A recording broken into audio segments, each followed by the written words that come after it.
വിഡ്ഢികളായ ആളുകൾ അഹ്ലുസുന്നത്തിന്റെ ആളുകളാണ് എന്ന് പറഞ്ഞുകൊണ്ട് ലോകത്തിന്റെ വിവിധ ഭാഗങ്ങളിൽ ഇന്ന് നേർച്ചകളുമായി ഒരു പ്രത്യേകമായ ഇസ്ലാം അംഗീകരിക്കാത്ത പ്രവർത്തനങ്ങളുമായി മുന്നേറുന്നത് കാണുന്നു.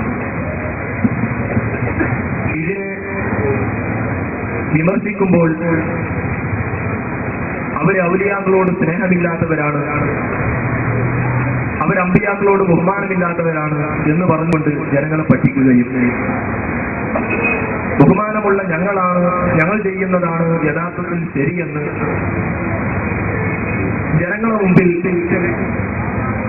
പറഞ്ഞു നടക്കുകയും ചെയ്യുന്നത് കൊണ്ട് ഇതിന്റെ യാഥാർത്ഥ്യം എന്താണെന്ന് ജനങ്ങളെ ബോധ്യപ്പെടുത്തൽ ഞങ്ങൾക്ക് അനിവാര്യമായതുകൊണ്ട് ക്യാമ്പയിനുകളും മറ്റുമായി CD പ്രദർശനത്തിലൂടെയും അതിന്റെ വിഷയങ്ങളുമായി ഞങ്ങൾ മുന്നേറുമ്പോൾ അനാചാരമായ കാര്യമായിട്ട് നേർച്ചയുടെ പേരിൽ നിങ്ങൾ നടത്തുന്നതിനെ വിമർശിക്കുമ്പോൾ അത് തെറ്റാണെന്ന് നിങ്ങൾ പറയുന്നുണ്ടെങ്കിൽ എനിക്ക് ചോദിക്കാനുള്ളത്, ഓരോ ഔലിയാക്കളുടെ പേരിൽ, മുഹ്യിദ്ദീൻ ശൈഖിന്റെ പേരിൽ, സുലൈമാൻ നബിന്റെ പേരിൽ ഇങ്ങനെ കോഴിയും അതുപോലെ മറ്റ് ആടും പോത്തും മൂരിയും ഇങ്ങനെയൊക്കെ ഓരോന്ന് നേർച്ചയാക്കുന്ന ഒരു തെയ്യറി. നേർച്ച എന്ന് പറയുന്നത് നിങ്ങളുടെ കർമ്മശാസ്ത്രം എന്ന് നിങ്ങൾ വിശേഷിപ്പിക്കുന്ന പല ഗ്രന്ഥങ്ങളിലും നേർച്ച അള്ളാഹുവിനെ പാടുള്ളൂ എന്ന് പറഞ്ഞിട്ടുണ്ട്. പ്രത്യേകിച്ച് നബി സല്ലല്ലാഹു അലൈഹി വസല്ലം തങ്ങൾ പറഞ്ഞു,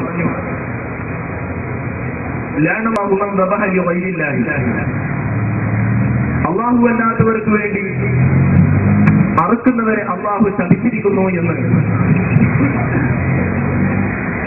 നബി സല്ലല്ലാഹു അലൈഹി വസല്ലം തങ്ങൾ പറഞ്ഞതായി ഹദീസിൽ കാണും. ഈ അടിസ്ഥാനത്തിൽ ഇതിനെ സംബന്ധിച്ച് നിങ്ങൾക്ക് എന്ത് പറയാനുണ്ട് എന്നാണ് എന്റെ ആദ്യത്തെ ചോദ്യം. സമൂഹത്തെ വളരെയധികം തെറ്റിദ്ധരിപ്പിക്കപ്പെടുകയും പാവപ്പെട്ട സുന്നി സമൂഹത്തെ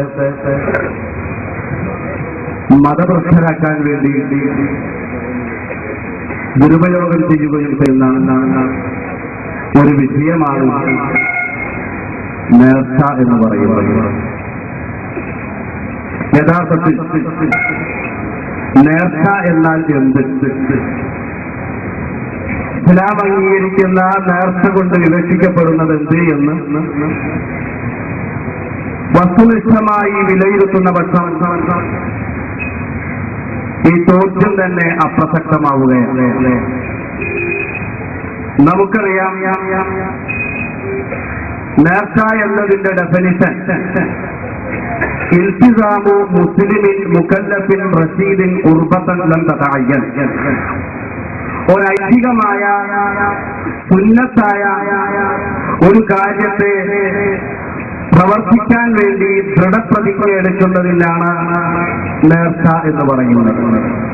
ഉദാഹരണമായി പറഞ്ഞാൽ, ഞാൻ 2 റക്അത്ത് സുന്നത്ത് നിസ്കരിക്കാൻ നേർച്ചയാക്കുന്നു, ഞാനൊരു സുന്നത്ത് നോമ്പെടുക്കാൻ നേർച്ചയാക്കുന്നു, ഞാൻ ഖുർആൻ ഓതാൻ നേർച്ചയാക്കുന്നു, ഞാൻ സുന്നത്തായ മറ്റൊരു കാര്യം ചെയ്യാൻ നേർച്ചയാക്കുന്നു എന്ന് പറഞ്ഞാൽ അത് നിർബന്ധമായി തീരുകയാണ്.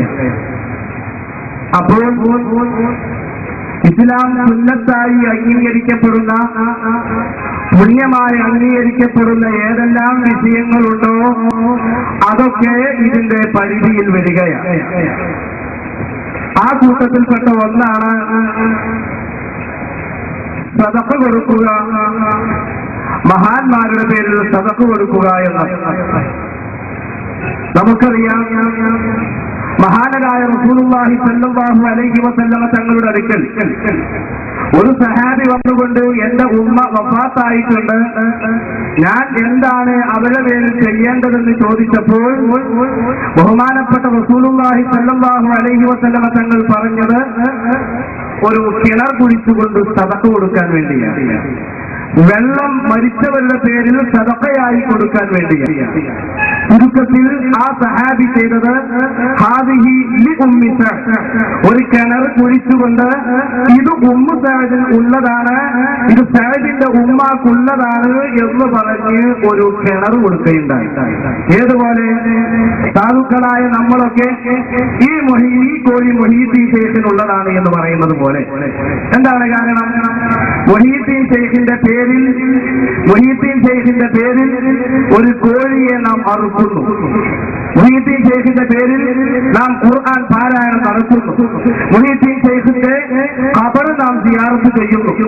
ഇതുപോലെ ബഹുമാനപ്പെട്ട സഅദ് റളിയല്ലാഹു അൻഹു ഉമ്മായുടെ പേരിൽ ഏതൊരു ഉദ്ദേശം വെച്ചുകൊണ്ടാണോ അന്ന് കിണർ സമർപ്പിച്ചതെങ്കിൽ അതേ ഉദ്ദേശം വെച്ചുകൊണ്ട് അല്ലാഹുവിന്റെ പേരിൽ മാത്രം അറുത്തുകൊണ്ട് ആ മൊഹീദ്ദീൻ ശൈഖിന്റെ മദ്ഹ് പറയാനും ആ മൊഹീദ്ദീൻ ശൈഖിന്റെ മദ്ഹിന് വരുന്ന ആളുകൾക്ക് ദാനം ചെയ്യാനും വേണ്ടി നാം കോഴിയെ അറുക്കുന്നു.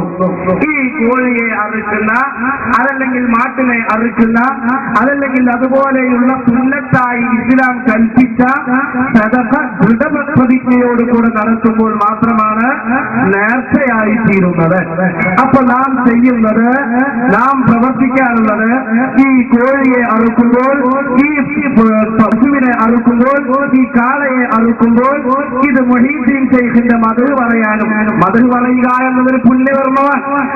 അല്ലാഹുവിന്റെ റസൂൽ ഓർമ്മപ്പെടുത്തിയിരിക്കുന്ന അംബിയാ ഇബാദ, സുലൈമാൻ നബി ആവട്ടെ അല്ലാത്ത നബി ആവട്ടെ അംബിയാക്കളുടെ മദ്ഹ് പറയുന്ന ഇബാദത്താണ്.